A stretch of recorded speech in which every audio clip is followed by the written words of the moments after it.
Muy buenas, estimados estudiantes, reciban un cordial saludo. En este video vamos a trabajar aspectos teóricos importantes sobre la teoría de conjuntos y vamos a resolver algunos ejemplos. En general vamos a repasar las teorías sobre conjuntos, vamos a ver el concepto también de lo que son subconjuntos y la forma matemática o la notación de escribirlos correctamente. Vamos a usar el término conjunto como lo usamos en la cotidianidad. Por ejemplo, siempre comentamos que tenemos un conjunto de amigos, el cual nos relacionamos más. O más aplicado a lo que es la educación, podemos inclusive hablar de que tenemos un conjunto de lapiceros. Estos conjuntos, el término que utilizamos cotidianamente, está muy relacionado a nuestro concepto matemático. Entonces, podríamos decir la definición de conjunto, que es una colección bien definida de objetos que se denominan elementos o miembros de este conjunto. Matemáticamente nombramos a los conjuntos con las letras mayúsculas. Siempre utilizamos entonces letras mayúsculas para determinar los conjuntos. Como podemos ver acá, tenemos una serie de letras que están en mayúscula, podríamos decir que este es el nombre de los conjuntos.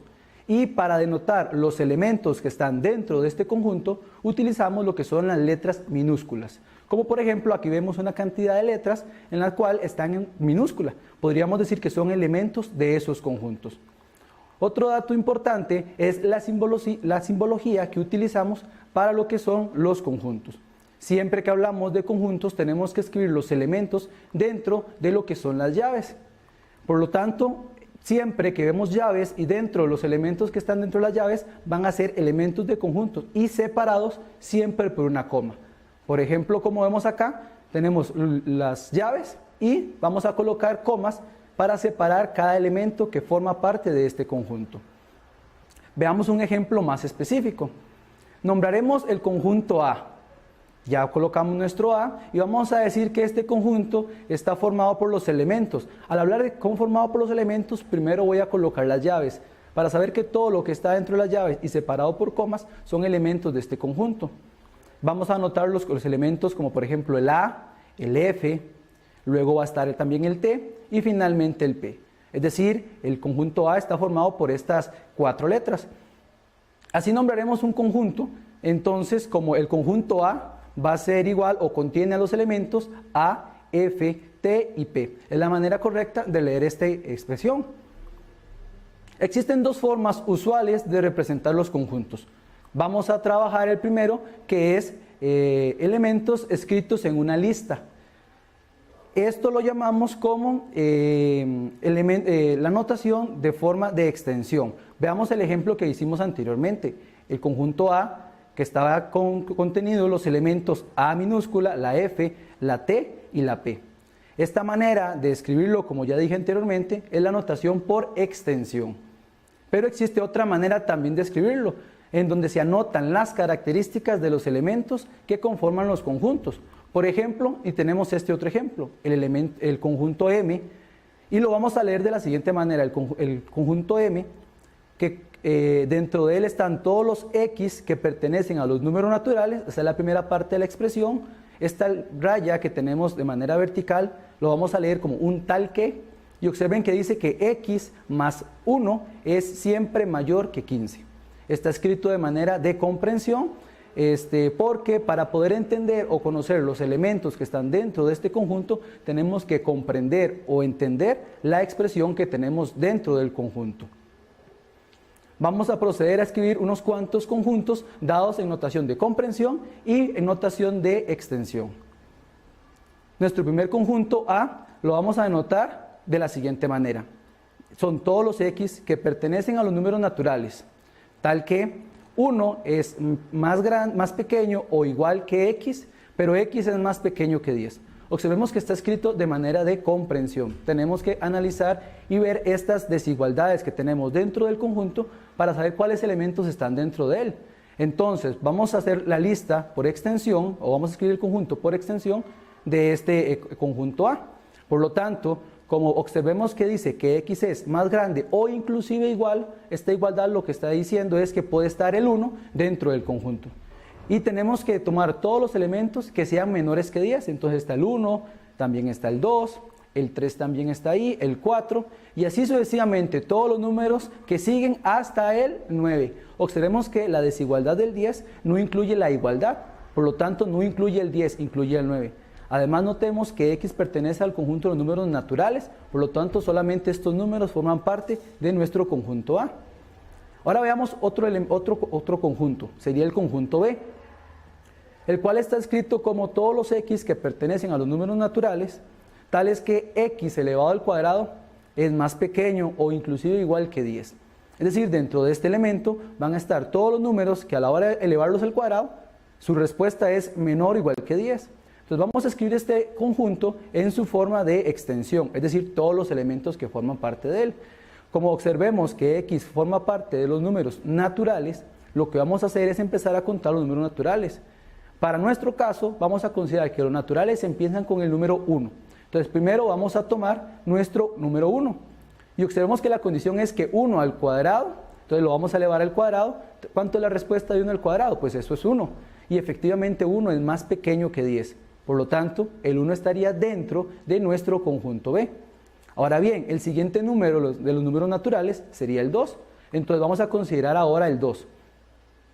Y si tomamos 2 y lo elevamos al cuadrado, vamos a ver que 2 elevado al cuadrado, esto es igual a 4.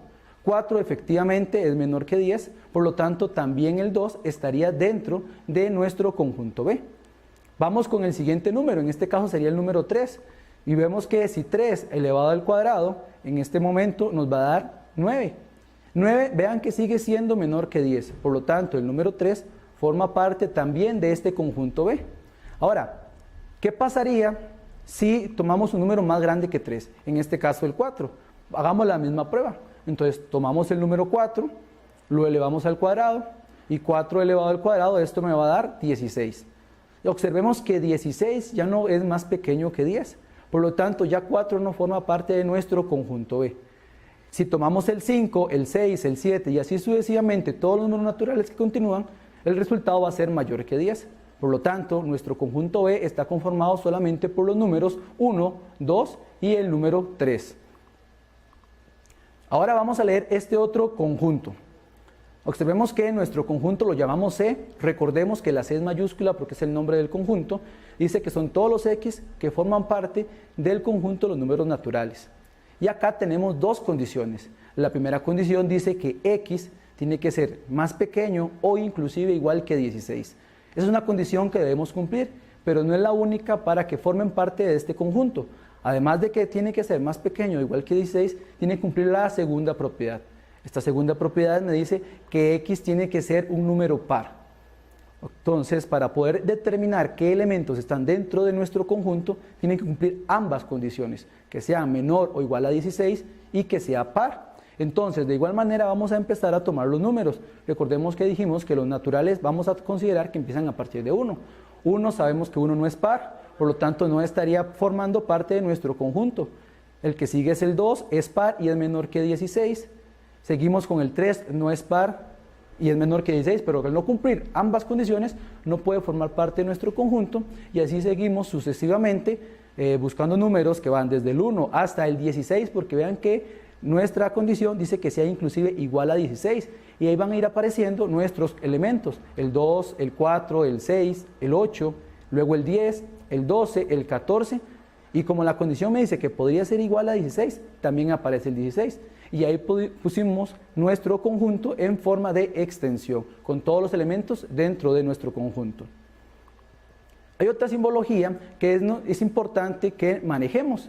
En este caso es importante indicar cuando un elemento forma parte o vive dentro de un conjunto numérico. Y vamos a utilizar un símbolo, este símbolo que tenemos acá, el símbolo E, y lo vamos a leer como pertenece. Siempre que veamos este símbolo, lo vamos a decir que es pertenece. Entonces, veamos un ejemplo. Consideramos el conjunto A, que contiene los elementos 1, 4, 9 y 16. Vamos a decir entonces que el 4 forma parte o pertenece o está dentro o vive del conjunto A. Son formas de decirlo. Vamos a decirlo más fácil. 4 pertenece al conjunto A. Y entonces observemos que efectivamente 4 está dentro de nuestro conjunto y lo escribiríamos como 4, esta E que acabamos de ver y el conjunto A. Recordemos que siempre el conjunto, el nombre del conjunto se escribe en mayúscula. Entonces 4 pertenece al conjunto A. Ahora veamos cómo podemos indicar cuando un elemento no forma parte de nuestro conjunto. Utilizamos este símbolo. Este símbolo es la E y tiene una raya o está tachado. Esto lo vamos a leer o lo vamos a interpretar como que no pertenece. Entonces, vamos a ver un ejemplo. Vamos a ver que el número 20 no pertenece a nuestro conjunto A. Efectivamente, recordemos que nuestro conjunto A contiene al 1, al 4, al 9 y el 16. No tiene el elemento B, por lo tanto voy a escribir 20, la E tachada y A. Y eso lo voy a leer, 20 no pertenece al conjunto A. Otro concepto importante que debemos de considerar es los subconjuntos dentro de nuestra teoría de conjuntos.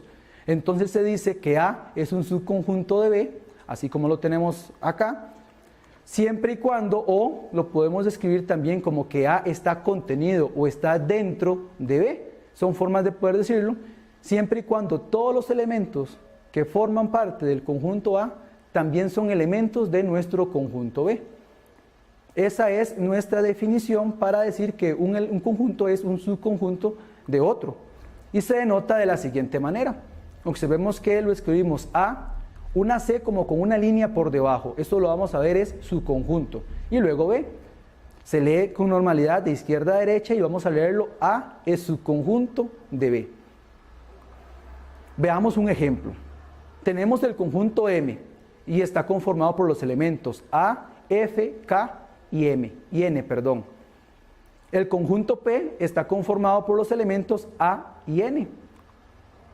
Prestemos principal atención a los elementos de nuestro segundo conjunto, el conjunto P. Observemos que el elemento A está formando parte del P y también forma parte de nuestro conjunto M. De igual manera, el elemento N está formando parte de P y también del conjunto M.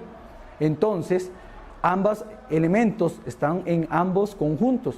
Observemos que el P está conformado solamente por esos dos elementos. Entonces yo podría asegurar que el conjunto P está dentro o está contenido dentro del conjunto M.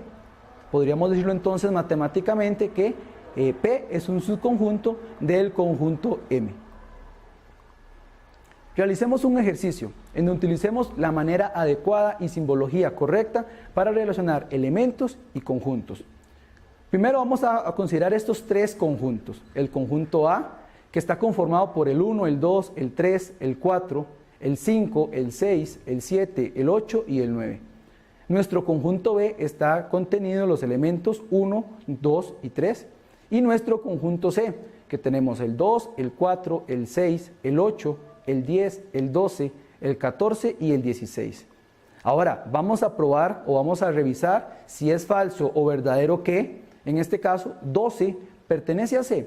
¿Será cierto que 12 pertenece a C? Vamos a revisar entonces nuestro conjunto C. Lo vamos a colocar así. 12 pertenece, recordemos que esa E la leía como pertenece a nuestro elemento C.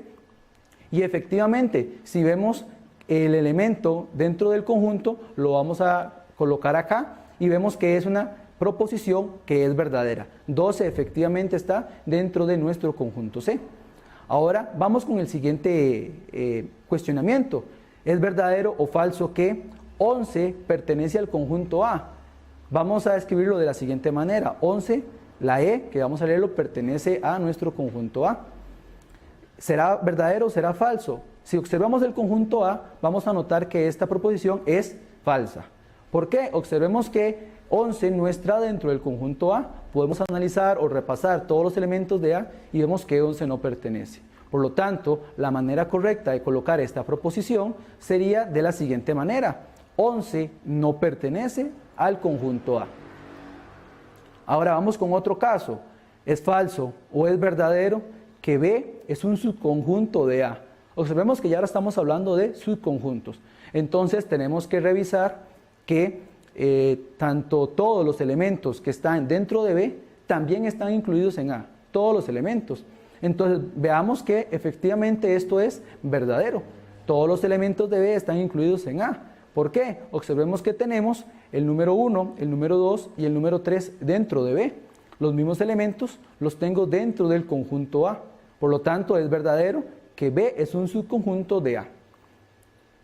Otro caso, en este caso, es decir, tenemos que probar que si es falso o si es verdadero, que C es un subconjunto de A. Entonces, lo escribimos de la siguiente manera y vamos a ver que esto es falso. ¿Por qué? Porque hay elementos que están dentro de C, pero que no están dentro de A. Entre ellos elementos tenemos el 10, el 12 y el 14, también el 16. Están en C, pero no están en el conjunto A. Por lo tanto es falso. Y lo correcto, o la manera correcta de escribirlo en su notación sería C no es subconjunto del conjunto A. Estimados estudiantes, muchas gracias por la atención brindada.